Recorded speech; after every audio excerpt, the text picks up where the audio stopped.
But the requirement of that one was that I had to go to London to write and record the movie. And you had to learn how to read runes on the treble clef? Yeah, that's right, yeah. Runes are traditionally written in bass clef, and I had to transpose all of them. PowerPoints, power lunches, conference calls, reply to all, endless meetings, constant check-ins, and so much wasted time. Are you sick of the BS? So are we. It's time to take our time back, rework the way we work, and make every call a call to action. This is a podcast for people who want to stop talking and really start connecting. This is After 12.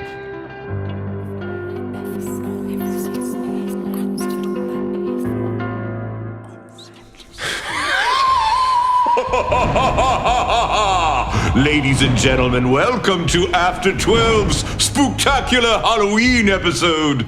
12 for 12's original podcast series explores cool companies, brands, messages, and makers, and what compels us to take notice and become fans. We've got a very, very creepy show for you today. Our guest is an award-winning film composer, recording artist, songwriter, and founder of Lovers label. His film score credits include Synchronicity, The Ritual, Black Rock, American Folk, and more, including his latest spine-chilling thriller, The Wolf of Snow Hollow. Ladies and gentlemen, please put your paws together and give a warm welcome to Mr. Ben Lovett. He did that in one take, you guys. That was just one. That was the first run.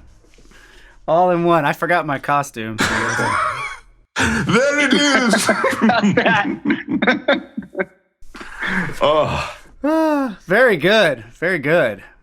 Ben. Thank you for having me. Halloween seems fitting. That mask smells like the last guy, if you know what I'm talking about. How are you, my friend? I'm good. I'm hanging in there. Well, it's crazy because it's like 2020 has been one phenomenally gory year already. Yeah. And you're a master of the horror genre. If you were hired to score this year, what types of instrumentation and style would you feature?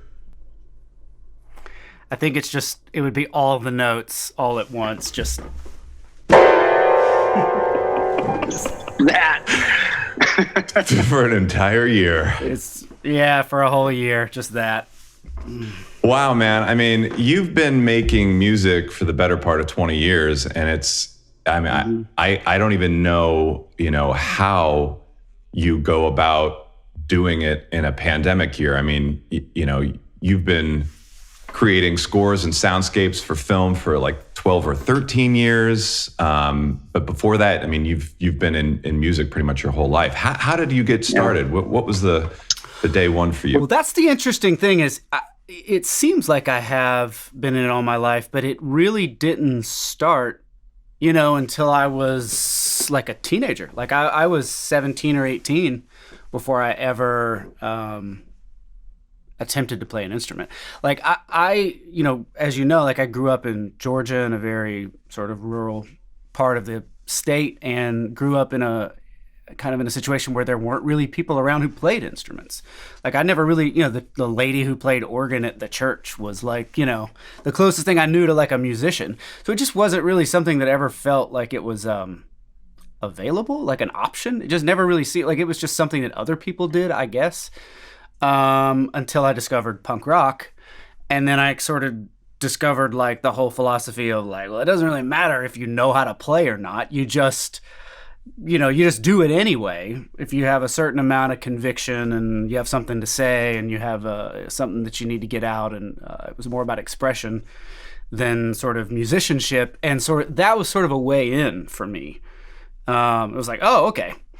Other than realizing that it had always been a part of my experience, even though I had never quite fully understood it or thought about doing it myself, I realized once I started making it how ingrained, I think, in my whole life philosophy and just how I experience things that it had always been.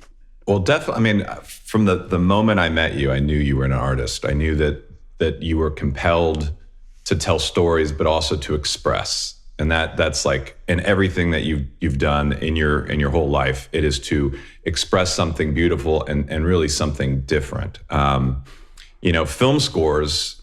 It doesn't surprise me that you found film scores, because I mean they are imperative in adding dimension and narratives to evoke mood, movement, establish kind of audience cues without us really knowing it. And so much of what you have done with your career and done with your talent is behind, like I'm the guy that's like, hey, look at me, I'm at a party and I'm doing crazy, stupid shit. Yeah, I couldn't have done that intro. I couldn't have landed that intro like you did. But you could have landed the score for that intro. People would be like, Yeah. What the hell was that? I guess, how and where do you begin working with a director when a director initially approaches you? How do you actually conceive the music that is the score? I think it all starts with the story. Like the first thing I have to do is understand what the story is, not the plot or not like the A, B, C, D, E, alphabetical order of events in the film, but just like, what's it about? What's the themes? Like, what are we trying to have a conversation about? And what's the director's kind of perspective or goal with that particular point or emotion? And trying to get a feel for, because I'm an agent of the story and an agent of ostensibly their vision for it.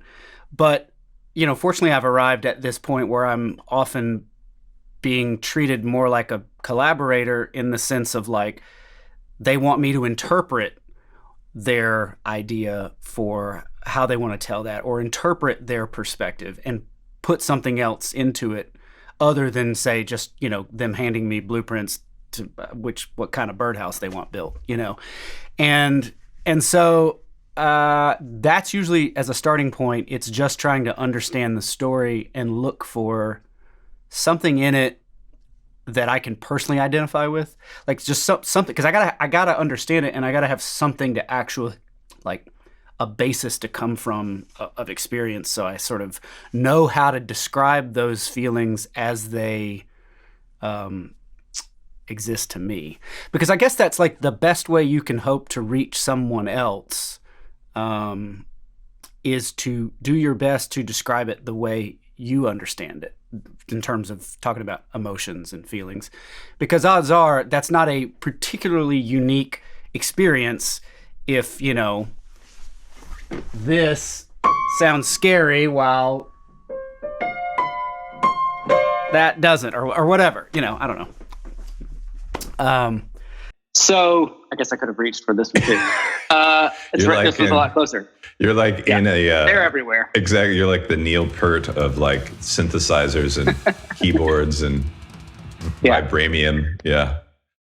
It's funny, this room, if you could see, is like there's keyboards and things all around pianos and little things all over the room, and people come in, they're like, oh wow, you must be a really, really good piano player. I'm like, not really, they just all make different sounds, and that's really kind of what it is. I've got all these sitting in this room full of instruments that I barely know how to play, but it all is an extension of that original sort of philosophy of like, but that doesn't matter, we'll figure that out, or I'll find someone who knows how to play it better than me. I'm just usually looking for, which is another way of answering the question, is another starting point, is just tinkering around on instruments and toys and things that I have to look for sounds that might give me a feeling or instruct me like, ooh, for some reason, this feels like the movie. This feels like the way it looks on screen, or some of the footage I've been looking at. This little, tiny bass ukulele right here just makes a sound when I do this that feels like it's the kind of mood that we're in this movie. So maybe this is an instrument that belongs in the score. Do you think it helps you, to start in your career in composing scores with more genre-based films? Because for instance, the Wolf of Snow Hollow, it's a wolf film, it's a werewolf movie. Yeah, werewolf movie. And it's evocative in just nostalgia. So having kind of that to start with. I mean, and not that all horror movies are just, the nails on the chalkboard of the right. But I mean, in this specific film that just came out recently, you're channeling that Bernard Herrmann sound. You're also there's something familiar with genre where we know we're going to the theater to see a science fiction film or a Western film or a horror film. And horror is, again, talk about, cueing the audience and telling them when to be nervous or when to watch out, or are you faking them out? Mm-hmm. I mean, that's got to be hugely fun for you as a composer because, you're a major student of the past, and I watched the Lakeshore record company video that they put out last night, and you showed me last night. I was just like, this is amazing because you're working with an orchestra, but it's a smaller group of people, and you're getting that kind of 75-person sound. Yeah, and that was the thesis with that, was like, can we pack big ideas into small boxes, small packages? And this was a very small budget film by comparison. And if you're going to invoke, things like, famous Russian, Prokofiev symphonies and Rachmaninoff stuff, and the kind of big Russian stuff that the director was referencing, and I'm trying to kind of sometimes part of the job is managing the expectations of the people who are hiring you so that they understand what's possible and what isn't. And so part of the experience on this was sort of taking the enthusiasm and the ambition of the director and then trying to kind of measure that against what the means that you've been given will provide.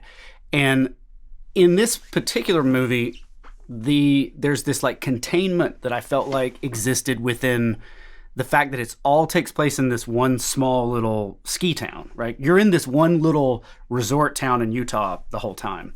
But you've got this big problem. This really big problem with these kind of bumbling sheriff's deputies that are sort of out of their depth. And, what sort of sound palette or type of score could speak to that big problem, but do it in a way that feels sort of like, it's more ambitious than its means, but it feels that way on purpose. And part of that is growing up through indie films and learning that the ones that I have worked on that were the most successful were the ones that were never trying to be a Hollywood film on an indie film budget. It was just owning the restrictions of the limitations of what you had as a creative tool.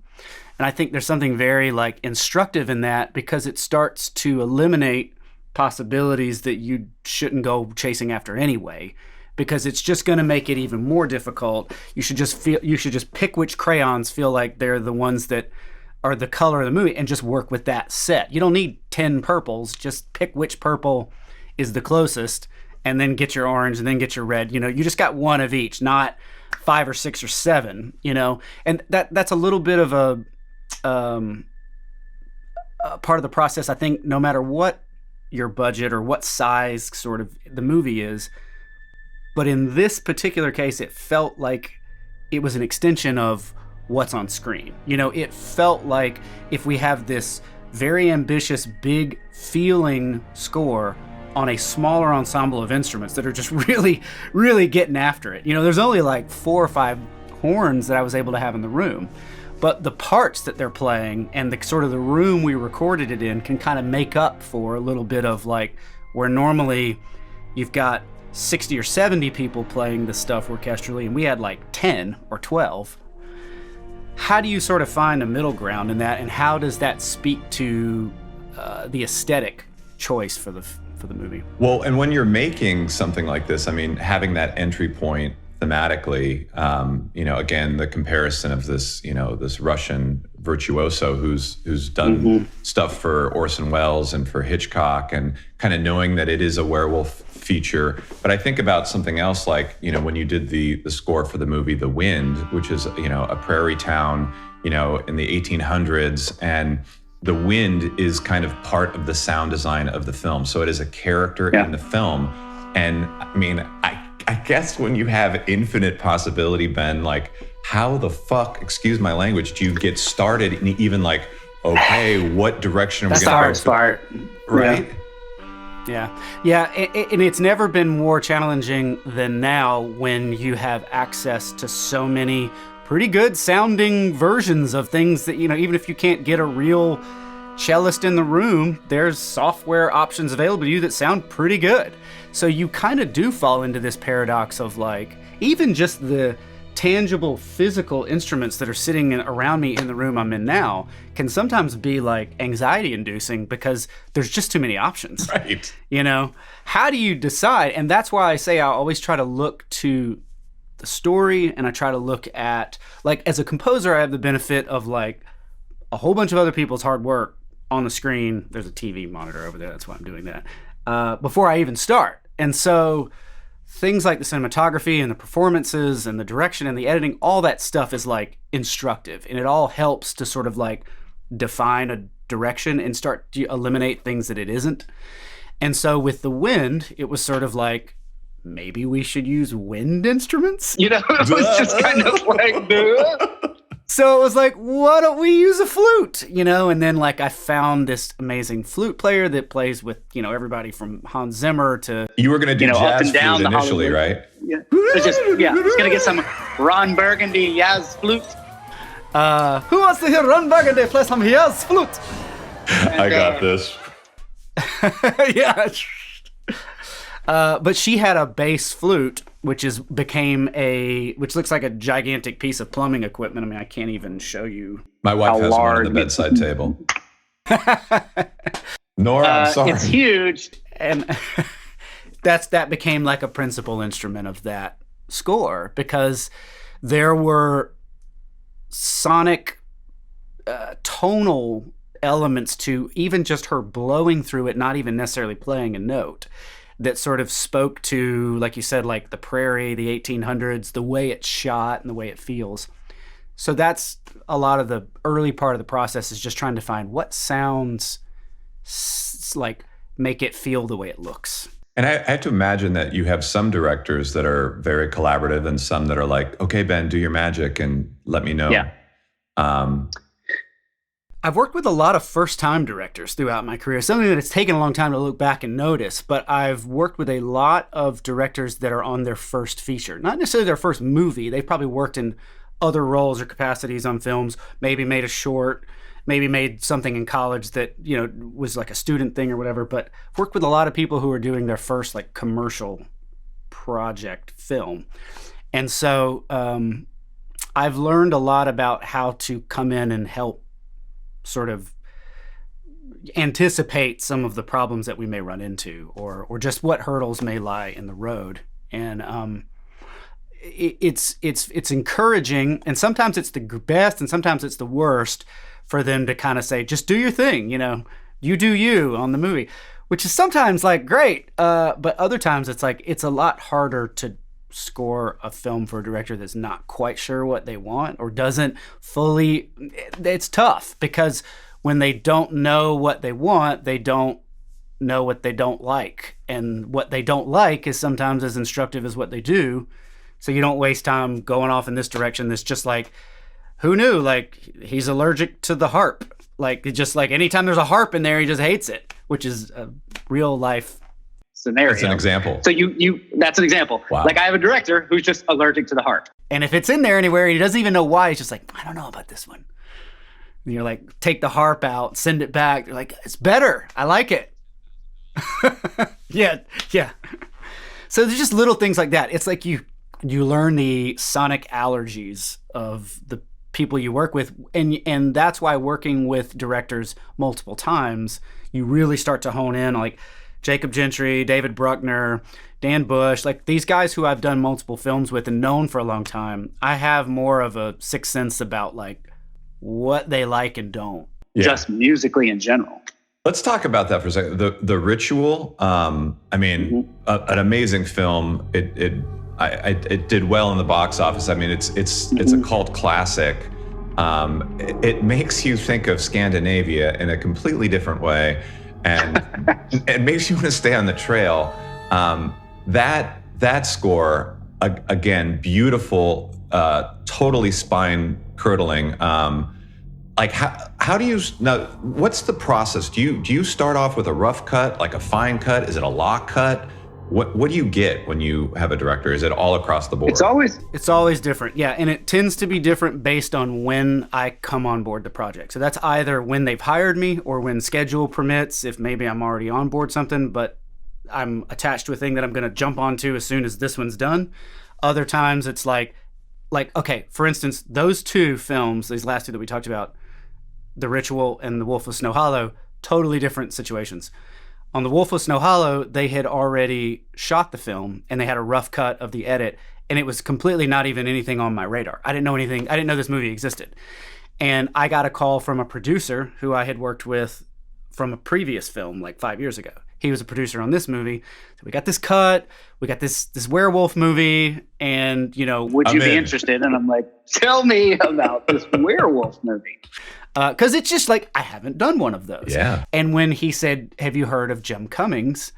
It's this director, he did this movie Thunder Road. You should check that out first because it's a very specific kind of thing that he does. So I checked it out. I was like, I'm super interested because I could tell that it wasn't going to be a conventional, this is not a straight horror movie at all. It's barely a horror movie by the standards that a lot of horror fans would consider one, right? Like there's a werewolf, but it's a comedy, it's a drama, it's like, I had a feeling like, okay, this is going to be interesting because I'm going to have to be challenged to kind of go about this in a totally different way. So I was working from an existing rough assembly of the movie and had some visuals, and he had already had time to kind of tinker around and try out different types of music that he might be into. Have that conversation, and I go from there. The Ritual, I was hired at the script. So I was on board that project before they ever even filmed it. Gotcha. And I had time to think about it, sketch, try out some things, write for a little bit. But the requirement of that one was that I had to go to London to write and record the movie. And you had to learn how to read runes on the treble clef? Yeah, that's right, yeah. Runes are traditionally written in bass clef, and I had to transpose all of them.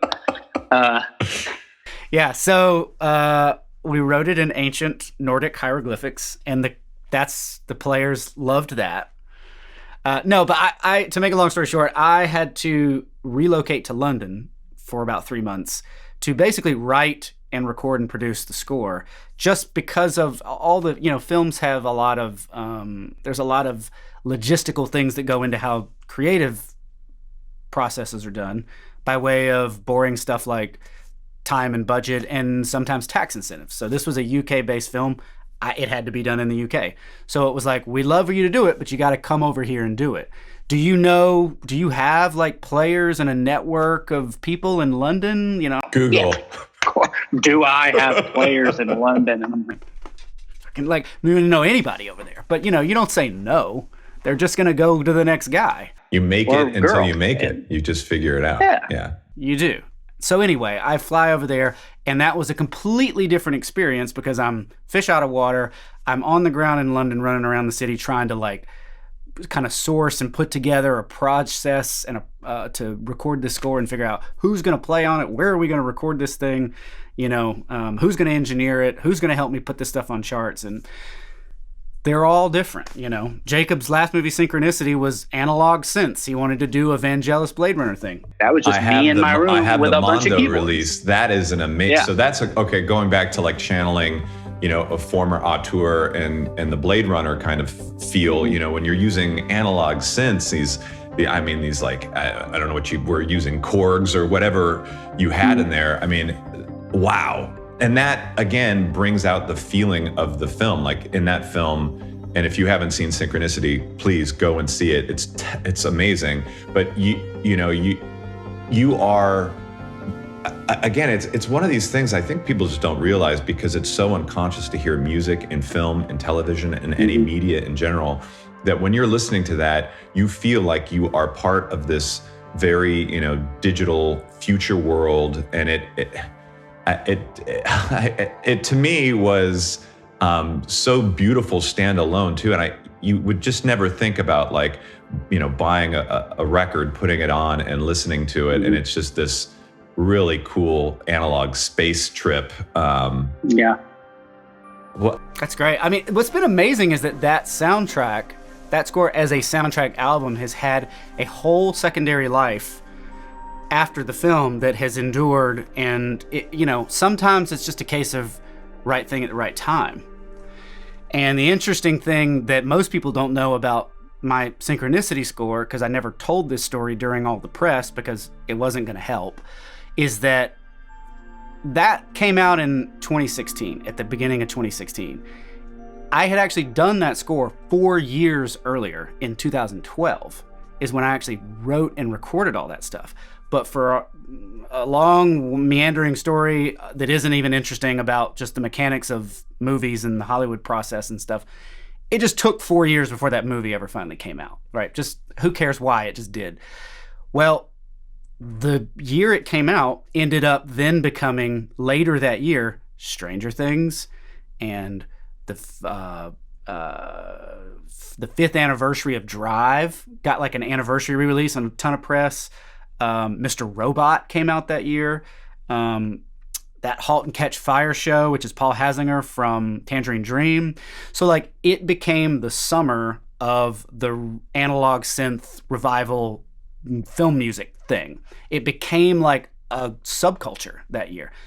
Had that movie come out in 2012, it would have that never would have happened, because one of the things that propelled the Synchronicity album was that people were constantly writing about that style of film music and putting up like the best new releases in the thing. And it was just, Drive and Mr. Robot and then that little indie film score we made 4 years earlier. And that's just, it speaks to, among other things, the completely random, haphazard nature of this business sometimes, and how there's so many things about luck and timing and that are totally out of your control.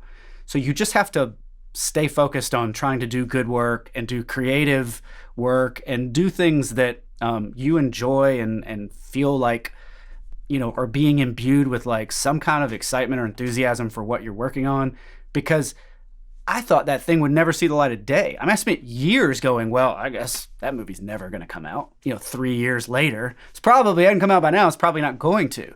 Had forgotten about it pretty much. And then I'm like doing interviews and they're like, what'd you use to do this? And how did you do that? And what synthesizer were you good? And I'm like, I don't fucking remember, man. It was like 4 years ago. But it's just like, it's an interesting part of all this when something like that, I feel it for actors. I mean, you've probably experienced this where you do it, you show up on set for a few days, like 2 years ago, and like did some stuff. And now you're like doing press for that or answering questions about it, or people are talking about it. And you're like, oh yeah, I remember that 1 week in August when I went and did it. Yeah. And it's like, it's such a strange, unique, because, by the time you're talking about that, you've done countless other things of that nature, and you're just going to go, why did I think that? Well, that speaks to how long it takes to get something like this to market. So, I mean, typically, Certainly. You're at a different kind of entry point with each of these films, but how much time do you, on average, have to work on a film score? I would say on average, when it's the good ones you get, I think in the old days, you'd usually, they get like 4 months or something like that, 3 or 4 months. And it's usually, you can count on it, you never quite have enough time or enough money to do the thing that they want to do, which is probably something that's consistent, in other parts of not only this industry, but all the other ones too, especially the creative ones. And so it tends to be like, even if you have like 6 weeks, which I've had fewer. I mean, I've turned around. Well, I actually don't want to say how quickly I've managed to turn some around because I don't want people calling expecting that. Not a lot of people watch this. It takes a good year and a half to get a good one. Yeah, but it really is this thing where, people tend to forget how many individual processes there are in the creation of the, like, you got to write something, which means you need the time for it to just appear out of nowhere. I mean, you got to conjure it out of nothing. So you got to write something, you've got to record record it, before you can record it, you've got to, like, if you're using other players, you've got to orchestrate it and chart it. And you've got to have that checked, and then you got to get players in, you got to record, which is studio time and engineers and setting up mics and getting sounds, and then you've got to edit the stuff you record, and then you've got to mix the stuff that you've edited. Then you've got to cut it to the film, and you've got to, do revisions and add things that they want added or taken out, and then you have to sort of stem it and deliver it. And something like The Ritual had 50 individual cues, like 50 individual instances of, we need a music thing right here. We need a music thing right here. And you're talking about, like, every one of these I'm creating in the final product, there's between 40 to 60 minutes of music. Wow. And that's the stuff that goes in. That's not counting the stuff that's left on the cutting room floor. And so it's just it's definitely not for the faint of heart. It'll put you in an early grave, I think, if you're not careful. Then there's a virus I heard from China that came. China. How is the new never ever normal reality affecting your industry and what you do? It's been an interesting experience for me because I have been mostly on board projects that filmed last year and were already in post. However, most of that post-production has had to take place during COVID. And a lot of the scores that I've been working on this year it's only been one of two things. Exclusively things I can do on my own in this room by myself, which is limited, trust me, and outsourcing musicians who are recording at their house or their home, or if they maybe have access to a friend's studio that, the one person there at a time kind of thing. But it's been doing this, but with them in front of a microphone with their violin. So are you producing at like a half-second lag, over Zoom or whatever, somebody's playing on the other end? You usually use this to communicate with them, but then I can be listening through the computer to a feed from what is actually getting recorded, because you never want to trust, what you're hearing through this. You want to hear what's coming into the microphone. So I have a monitor set up to where I can hear what's actually being recorded, so I can go like, hey, every time, like, we're getting some squeakiness on those, can you turn, which may not show up you may not notice it if you're just listening here. So it's kind of been, that is part of the process of recording in a studio, but it's different. And sometimes you're chatting with the engineer over here to say, let's, push the trombone player back, 5 feet from the mic. And over here, you're trying to communicate with them directly on Zoom. It's just like a completely different, weird process, but I guess it's working, right? I mean, that's the cool thing about technology. It's working. I mean, with billions of people working from home right now, and technology enabling. I mean, like, I can't go out and do my show. I can't go to different companies and different brands and talk to different people. I'm doing this, and it's not ideal. I miss like hanging out, looking in your eyes instead of this black, 50 milliliter lens. This one big eye staring at me. But dude, I think it's amazing how we have acclimated and how we do. It's the same thing with again, you say creating stuff out of thin air. I mean, you have to make it. You do. It's who you are. It's what your passion is. You're going to make whatever comes to your heart to make.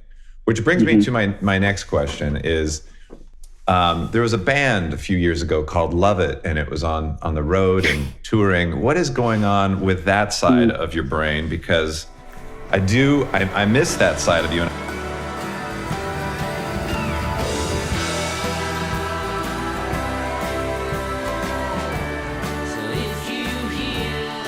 I know the film score is amazing, and it's a visual media, and I love being able to watch your movies at home, dude.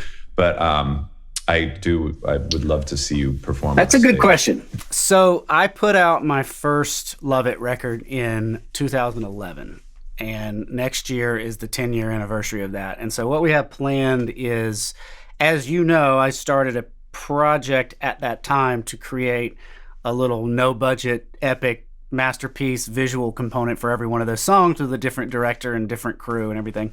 Just a little something that you did. Just a little something. And back then, it was just like, why would you do that? Now it's sort of like, in the 10 years it's taken to basically finish that, it's like, well, yeah, of course, everybody does that, you know?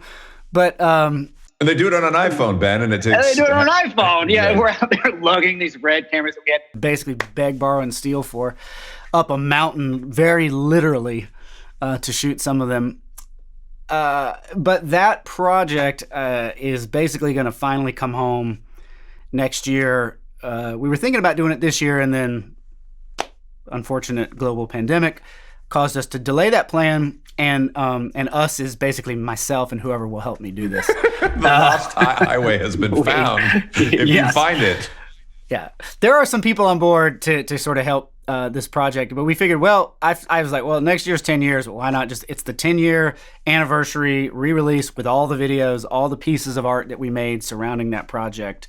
And that will be just sort of like a satisfying conclusion to that whole process. But it basically, you're right, it basically has just sort of been sidelined while I've just kind of hopped from film to film to film to film. There's not been a point in the last 4 years or so. Like, I've been doing films throughout this whole 10-year process, but for the last 4 and change, there hasn't been a point where I wasn't on an active movie. So I've just gone from one to the next without really a break. You know, you blink and years fly by at this point. So that's just kind of what's happened. Well, I mean, it's funny too, because you're a veteran now. The more notoriety you get, the more films you get, the more films you get, right? Which is crazy, because I just feel like I'm constantly learning. Like, I'm still feel like I'm just new at this and learning on the job. Well, but I've been doing it for 20 years. Every job is totally different. It's like you're not showing up to the same job twice. I mean, maybe same directors, but then you guys, your directors have changed. There's also just this part of the process that seems to affect most, if not all, the other composers who do it. And it was actually like hearing someone like a Hans Zimmer or I don't know if John Williams feels this way, but James or Harry Gregson Williams or like any of these, dudes who do like big Hollywood movies, they all kind of have their own version I've caught in interviews and passing at times, which is something I've experienced over and over, which is that when you start at the very beginning of every process, you just freak out because you're just like, I don't know what to do. We just roll it to the keyboard and you're like, okay, film score, 60, 70 minutes of music. Where do we, A minor maybe? No, maybe B minor. I mean, you're just like, it's terrifying to start when like, you just know there's this huge long journey ahead of you. You don't know how long it's going to take, when you're going to get there, or which route you're going to take. And it's paralyzing at first. There's this anxiety where you just go like, how have I ever done this before? I don't know what I'm doing. I don't know how to do this. I don't even know where to start. And you spend a few days just like beating your head against the wall, or a few months, just trying to find something that suddenly you do, if not accidentally, or just in the act of exploring, where you go, that's it. Like, that's the movie. I think I just found the movie. And until you can sort of get it under your fingers, you're just lost. You have no idea, and your confidence for the venture sort of evaporates more every day until you find the one thing, and then it's like you're an addict, and you get that hit of creative dopamine, and you're like, I love this. Excitement on the razor of anxiety. Oh man, I wish I could see. You need to, next time you have that moment where you're like, I got it, I just figured it out. You need to post that on Instagram and just do a whole series of these, and then do another series. It is very euphoric. You feel crazy. You feel just wild with excitement, and that's why it's sort of a manic. It's kind of a job for an obsessive personality type. And probably a sadistic one, because you just have to endure so much sort of self-punishment to finally get to that one thing that reminds you why you enjoy doing this in the first place. Because it always feels so magical and so ephemeral, and just, you rarely feel responsible for it. You just feel like you're running around waving a butterfly net in the dark, and finally you're just like, oh! You catch a little idea, and it's beautiful, and it feels like something you happened upon. But the point is that you have to put yourself in a position to happen upon it, right? Like you got to get up, you got to go to work every day, you got to keep trying, even though most of the time you fail. Well, it is the season for sadism, Ben. And I have to say, it's been really amazing hanging out with you and talking to you, brother. I know that it's few and far between because you are in that room with all of those analog and digital toys and musicians in the amazing Echo Mountain recording studio where you have residency. But I love you. It's great to chat with you. Keep doing this. Man. I mean, as like a movie file that has my own neuroses, like I love knowing when I'm watching something and I'm listening to it and it's your manic mind behind those notes, dude. You don't have to worry about that because I'm unemployable in any other field at this point. This is all I know how to do. I don't know. Some version of this has to work because that's all I got. Well, keep doing it, and happy Halloween.